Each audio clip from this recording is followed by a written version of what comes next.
আসসালামু আলাইকুম। দশম শ্রেণীর সুপ্রিয় শিক্ষার্থীদেরকে আজকের ক্লাসে স্বাগত জানাচ্ছি।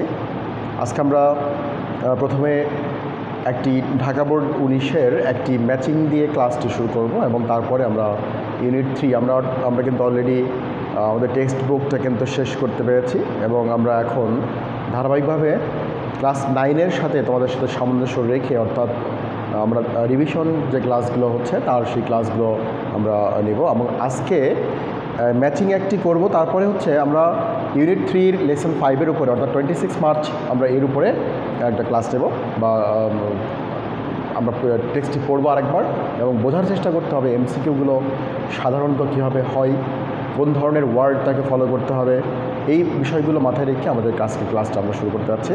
তো চলো প্রথমে আমরা ম্যাচিংটা একটু দেখে আসি। আমরা প্রথমে বোর্ডে আমরা এই ম্যাচিংটার যে কন্টেন্ট রয়েছে সেই কন্টেন্টগুলো আমরা একটু লিখে দেওয়ার চেষ্টা করি, তারপরে আমরা মূল ক্লাসে আমরা চলে যাব।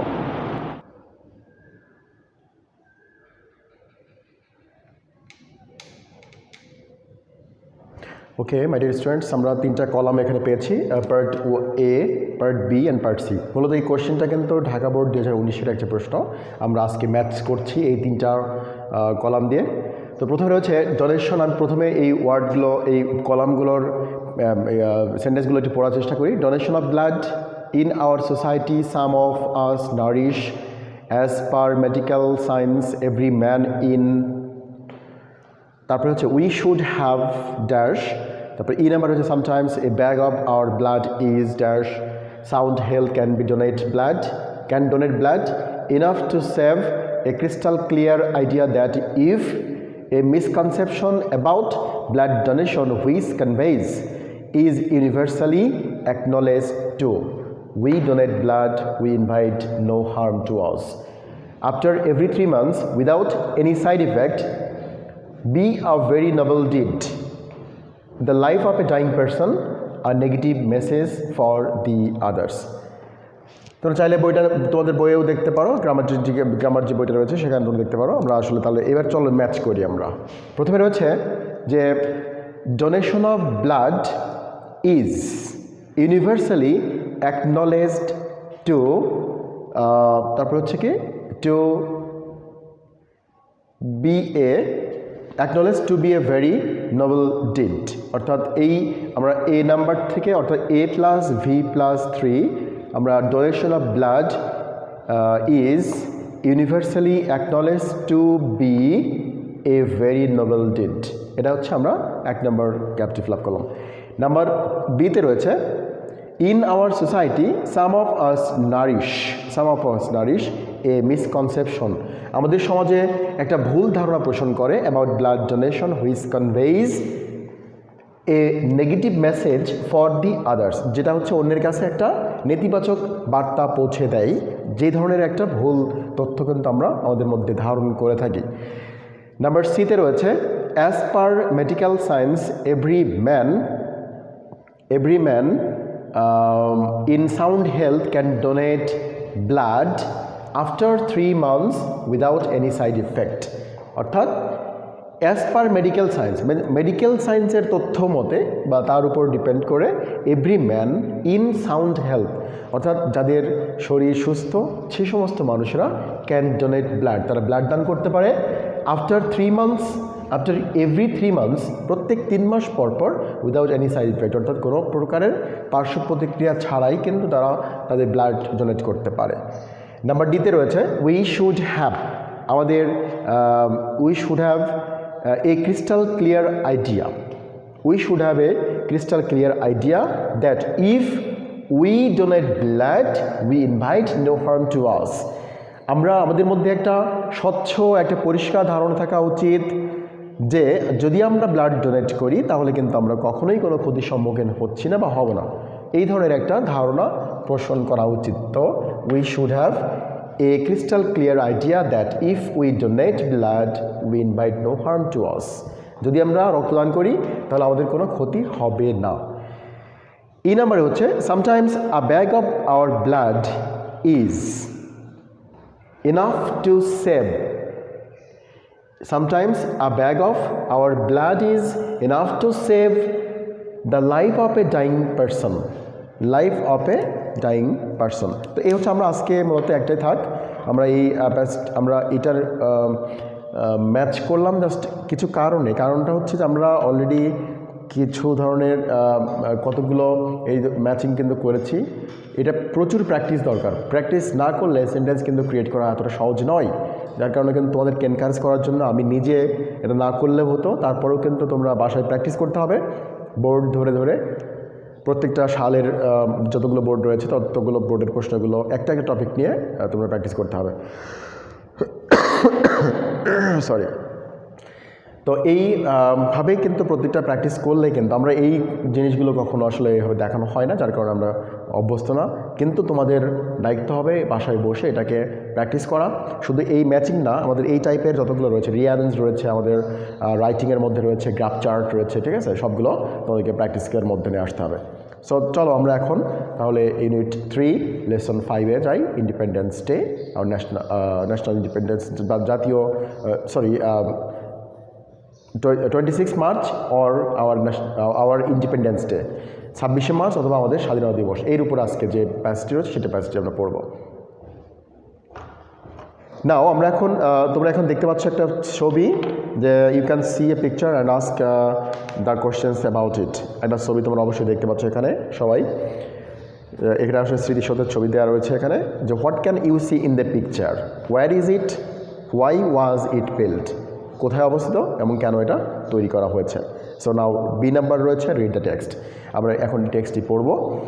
26 March, comma,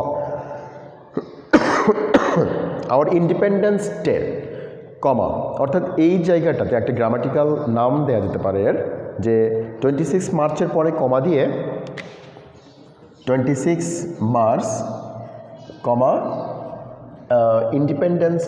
our independence day,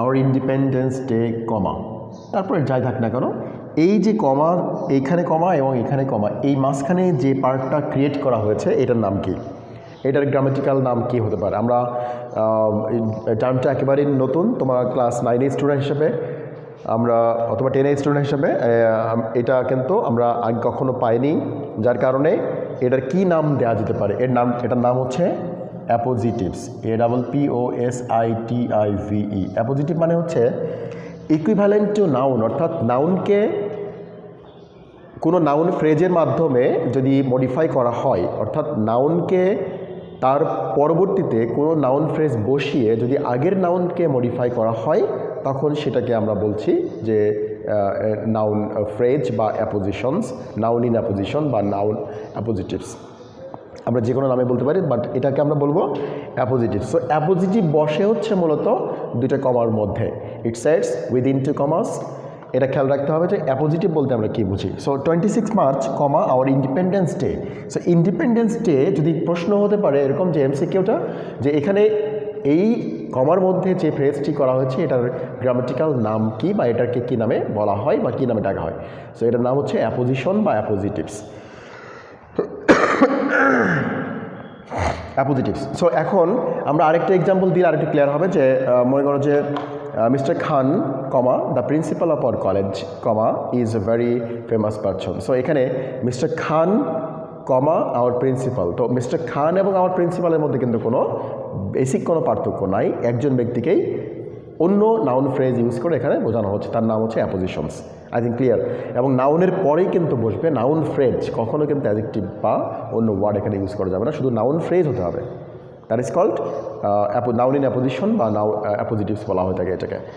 so এখানে 26 March, comma, our independence day is the one of the most important state festival. আমরা বলতে চাচ্ছি যে এখানে যে 26শে মার্চ বা স্বাধীনতা দিবসটি আমাদের রাষ্ট্রীয় যতগুলো গুরুত্বপূর্ণ উৎসব রয়েছে তার মধ্যে সবচেয়ে গুরুত্বপূর্ণ, most important state festival. The day is celebrated, অর্থাৎ এই দিনটি উদযাপিত হয়ে থাকে, the day is celebrated every year in our country with great enthusiasm and ফার্ভার। উৎসাহ উদ্দীপনার সাথে এই দিনটি আমাদের প্রতি বছর আমাদের দেশে এই দিনটিকে উদযাপন করা হয়ে থাকে। ইটস আ ন্যাশনাল হলিডে, এটা হচ্ছে একটা জাতীয় ছুটির দিন। আমরা এখানে এই ন্যাশনাল ওয়ার্ডটার একটু খেয়াল করো তোমরা, এখানে ন্যাশনাল NATIONAL। সো ন্যাশনাল ওয়ার্ডটার আমরা এখানে যদি রিপ্লেস করতে চাই, what could be best replaced by this word national, অর্থাৎ কোন ওয়ার্ডের মাধ্যমে এই ন্যাশনাল ওয়ার্ডটাকে পরিবর্তন করা যেতে পারে। So it's a national holiday, আমরা এখানে ন্যাশনাল হলিডে না বলে আমরা যদি বলি যে it's a public holiday, it's a public holiday, it's a government holiday, এটাকে বললে ভুল হবে? নো। তার মানে ন্যাশনাল ওয়ার্ডটাকে কিন্তু আমরা চেঞ্জ করে দিয়ে এখানে আমরা এর পরিবর্তে আমরা কি করতে পারি, আমরা পাবলিক বা গভর্নমেন্ট এই ওয়ার্ডগুলো এখানে ইউজ করা যেতে পারে। সো MCQর আরেকটা প্রশ্ন হচ্ছে যে it's a national holiday, underline থাকলো ন্যাশনাল ওয়ার্ডের নিচে, যে এই ন্যাশনাল ওয়ার্ডটা পরিবর্তন করে আমরা কোন ওয়ার্ডটার সাথে দিলে অ্যাপ্রোপ্রিয়েট একটা ওয়ার্ড এখানে ইউজ করা যাবে। তো পাবলিক অথবা গভর্নমেন্ট আমরা ইউজ করতে পারি। Sorry. All offices, educational institutions, shops and factories remain closed on this day. এই দিনে সমস্ত অফিস, শিক্ষা প্রতিষ্ঠান, দোকানপাট, কলকারখানা বন্ধ থাকে। রিমেইন ক্লোজড মানে হচ্ছে রিমেন ক্লোজড অর্থাৎ বন্ধ থাকে অন দিস ডে, এই দিন উপলক্ষে। দ্য ডে বিগিনস উইথ 31 গান স্যালুট, অর্থাৎ 31 বার তোপধ্বনির মাধ্যমে এই দিনটি শুরু হয়ে থাকে।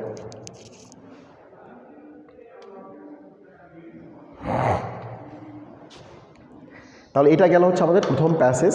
আমরা সেকেন্ড প্যাসেজটা দেখি একটু, যে মানে আমরা আসলে মূলত পড়ছি কিন্তু এখানে হাউ টু সেলিব্রেট, অর্থাৎ সেলিব্রেশন অফ 26 মার্চ, 26শে মার্চ উদযাপন, সেইটার উপরে আমরা এখানে পড়ছি। So early in the morning, দিনটির প্রথম যে ক্ষণ, অর্থাৎ early in the morning the president and the prime minister, কে the president and the prime minister, অর্থাৎ উভয়, on behalf of the nations place floral wreath, মানে জাতির পক্ষ থেকে প্লেস ফ্লোরাল রেথ, এই যে ফুলের মাল্য তারা ওখানে সমর্পণ করেন at the national mausoleum at Savar, অর্থাৎ সাভারের যে জাতীয় স্মৃতিসৌধ রয়েছে, আমরা যে ছবিটা একটু আগে এখানে দেখালাম, সেই ছবির সেইখানে কিন্তু তারা কি করে, জাতির পক্ষ থেকে প্রধানমন্ত্রী এবং রাষ্ট্রপতি ফুলের শুভেচ্ছা জ্ঞাপন করেন, ফুলের মাল্য স্তবক অর্পণ করেন। দেন তারপরে তারা প্রশ্ন হয় যে হু first give floral wreath to the National Mausoleum at Savar, অর্থাৎ কে বা কারা হু ফার্স্ট প্লেস ফ্লোরাল রেথ, প্রথমে কে দেয়, প্রথমে হচ্ছে রাষ্ট্রপতি এবং প্রধানমন্ত্রী, অর্থাৎ the prime minister and the president. অর্থাৎ একটু খেয়াল করতে হবে, যদি MCQ থাকে এরকম যে এ নাম্বার থাকলো the president and prime minister, no, এটা হবে the president and the prime minister, অর্থাৎ আর্টিকেল দি দুইবার ইউজ করতে হবে, আদারওয়াইজ কিন্তু উত্তরটা ইনকারেক্ট হবে। So the president and the prime minister on behalf of the nation place floral wreath at national mausoleum at Savar. Then তারপর other leaders, political parties, diplomats, social and cultural organisations, educational institutions, freedom fighters pay homage to the martyrs, অর্থাৎ তারাও কিন্তু এখানে তারা শ্রদ্ধা নিবেদন করে থাকে। অর্থাৎ কারা করে থাকে, যে বিভিন্ন নেতৃবৃন্দ, রাজনৈতিক দলগুলো, ডিপ্লোম্যাটস মানে হচ্ছে কূটনৈতিক, অর্থাৎ যারা ফরেন কান্ট্রিজ থেকে যারা এখানে এসছেন, যারা প্রতিনিধিত্ব করছেন বিভিন্ন দেশের, তারাও কিন্তু এখানে আমাদের সাথে একত্রতা ঘোষণা করে তারা কিন্তু পুষ্পস্তবক অর্পণ করে থাকে। এখন প্রশ্ন হচ্ছে তারা কেন ফুল নিয়ে শহীদ মিনার বা স্মৃতিসৌধে তারা যাবে?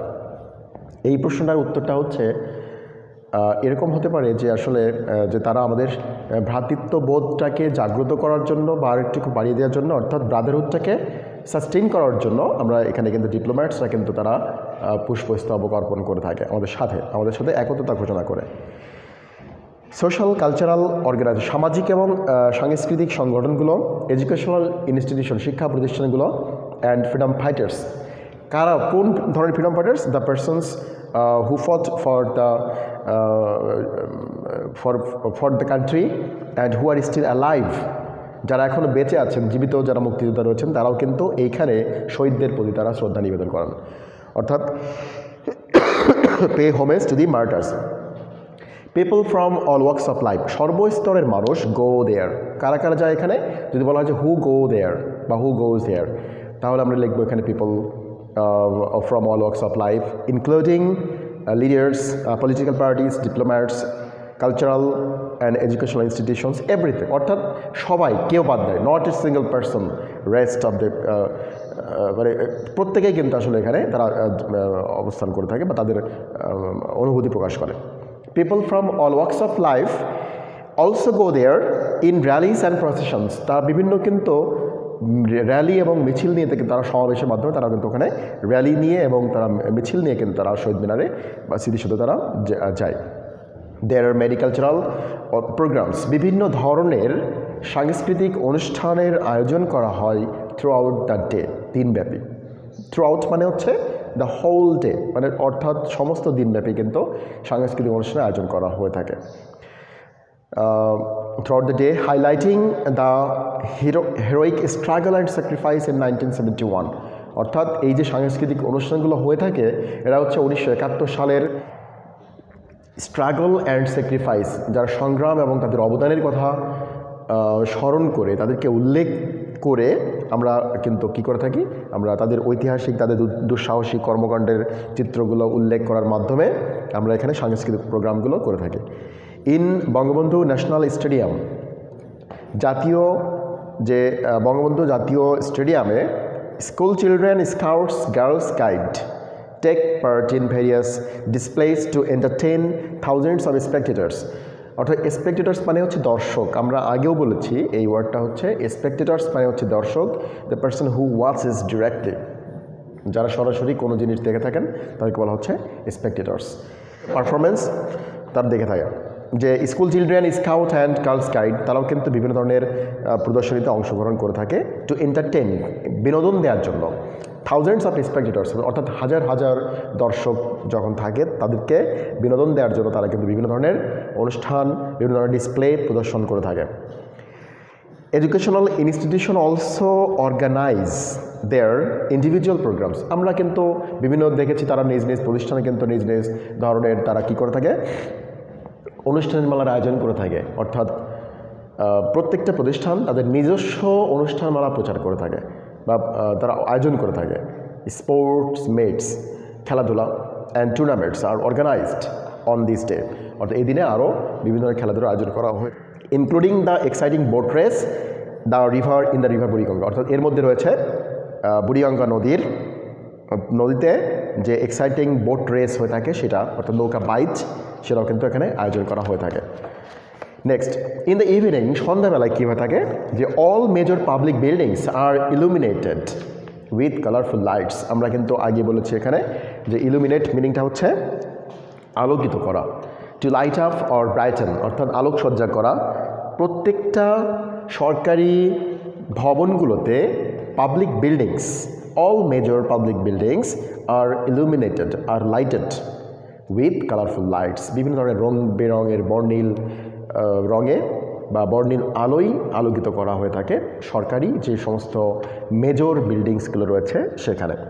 Bangla Academy, Bangladesh Shilpakala Academy and other social cultural organisations hold cultural functions, তারাও কিন্তু বিভিন্ন ধরনের সাংস্কৃতিক অনুষ্ঠানের আয়োজন করে থাকে। কারা কারা?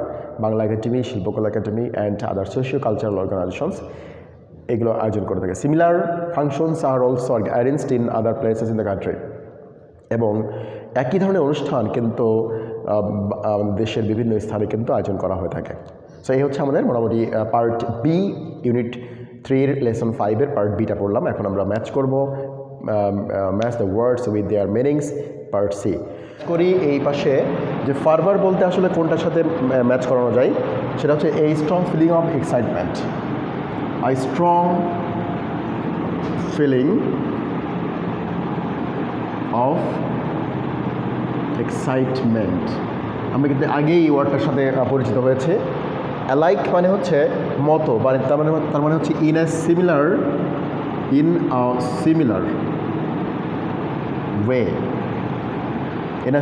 ওয়ে। তারপরে হচ্ছে স্পেকটেটর্স মানে হচ্ছে দর্শক, a person who is watching an event, a person who is watching and an event, EVENT, watching an event. Displays মানে হচ্ছে প্রদর্শন, অর্থাৎ act of performing skills,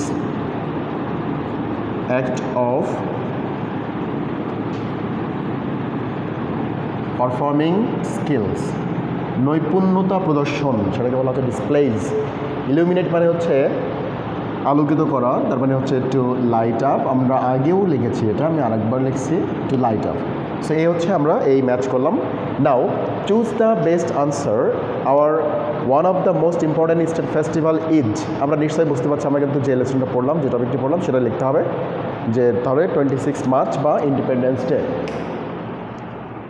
independence day, the celebration of independence day begins with, এই যে দিনটি উদযাপন শুরু হয় কিসের মাধ্যমে? Procession, gun salute, placing wreath at the national mausoleum, parade by defence forces. আমরা নিশ্চয়ই পড়েছি 31 বার গান স্যালুটের মাধ্যমে কিন্তু দিনটি শুরু হয়ে থাকে। দ্য ন্যাশনাল মসলিয়াম ইজ কোথায় অবস্থিত? আমরা সাভারে পড়েছি। On Dhaka university campus? No. At Ramna park? No. At Savar? হ্যাঁ, yes, at Savar. On independence day various displays are held, বিভিন্ন ধরনের কুচকাওয়াজ অনুষ্ঠান আয়োজন করা হয়ে থাকে কোথায়? At the national parade ground, in the street, in the decorated vehicles, in Bangabandhu stadium, in Bangabandhu stadium.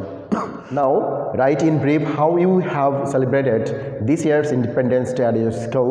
এটা হচ্ছে আমাদের আগামী দিনের হোমওয়ার্ক থাকবে, তোমরা অবশ্যই এটা লিখে রাখবে এবং লেখার চেষ্টা করবে যে কীভাবে তুমি তোমার গত 26শে মার্চটি উদযাপন করেছো, তার উপরে তোমার স্টেটমেন্ট আর বিবরণ তোমাকে লিখতে হবে। সো এটা হচ্ছে পার্ট ই, হচ্ছে আমাদের হোমওয়ার্ক।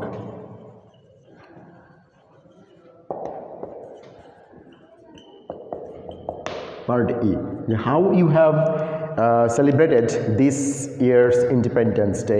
এটা আসলে বিভিন্ন রকমভাবে হতে পারে, যেমন write an email to your friend, write a letter to your father, যে how you have celebrated this year's independence, বা informing him how you have celebrated this independence day at your school. এটা কিন্তু হতে পারে। এই জন্য তোমাকে এইটা পড়তে হবে, ইমেল আকারে অথবা ডায়লগ হতে পারে, ডায়লগ আকারে হতে পারে, তারপরে লেটার আসতে পারে, বিভিন্নভাবেই হোক না কেন, জাস্ট মূল থিমটা আমাদেরকে জানতে হবে। সো এই হচ্ছে আমাদের আজকের এই লেসন 5-এর আলোচনা। তো সবাই ভালো থেকো, সুস্বাস্থ্য কামনা করে আজকের মতো ক্লাস থেকে বিদায় নিচ্ছি। আল্লাহ হাফেজ।